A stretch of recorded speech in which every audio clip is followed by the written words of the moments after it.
आज हम लोग देखेंगे द्विगु समास। तो द्विगु समास का दूसरा पद प्रधान होता है।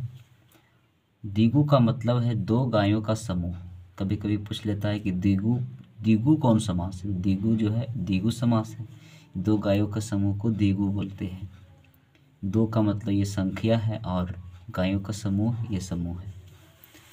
तो द्विगु समास पहचानने का सबसे बेसिक तरीका है, उसमें संख्या का बोध होगा, अर्थात संख्या लगा हुआ रहेगा।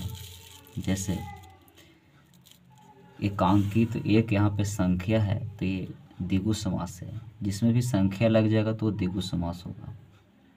एकांकी एक अंक, अंक मीन्स होता है दृश्य, ये हो जाएगा दृश्य। यानी एक अंक का दृश्य या एक अंक का नाटक को कहा जाता है एकांकी। द्विवेदी, दो वेदों के ज्ञाता, दो वेदों का ज्ञाता। दुपट्टा, दो पट्टों का समूह, दुपट्टा, दो यहाँ पे संख्या है। दो नाली, दो नाल वाली। तिराहा, तीन राहों का समूह। त्रिवेदी, तीन वेदों का ज्ञाता, यहाँ पर तीन संख्या है।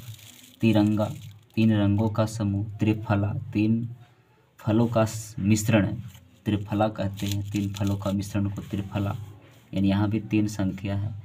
त्रिभुज, तीन भुजाओं का समूह। त्रिपाई, तीन पायों का समूह। चौराहा, चार राहों का समूह। चौखट, चार खूंटों का समूह। जिसमें भी संख्या लगा हुआ रहेगा तो उसको द्विगु समास बोलेंगे। चौपाई, चार पदों का समूह। चवन्नी, चार आनों का समूह। चतुर्वेदी, चार वेदों का ज्ञाता। चतुर्भुज, चार भुजाओं का समूह। चतुर्भुज अगर भगवान का बोध हो यहाँ पर होगा तो बहुव्रीहि समास भी हो सकता है। अगर बहुव्रीहि और द्विगु दोनों दिया हुआ रहेगा तो बहुव्रीहि चुनेंगे। पचरंगा, पांच रंगों का समूह। पंचवटी, पांच वट वृक्षों का समूह। पंचामृत, पांच अमृतों का समूह। पंजाब, पांच आबों या नदियों का समूह। षड ऋतु, छह ऋतुओं का समूह। और षणमास, छह महीनों का समूह। जैसे सप्ताह, सात दिनों का समूह। सतरंग, सात रंगों का समूह।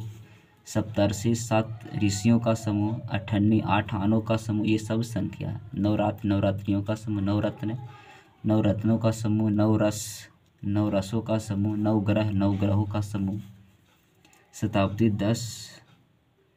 दशाब्दी, 10 वर्षों का समूह। और शताब्दी, 100 वर्षों का समूह। सतसई, 100 वर्षों का समूह को सतसई बोलते हैं।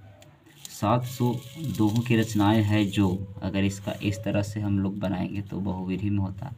हालांकि आपसे पूछा नहीं जाएगा।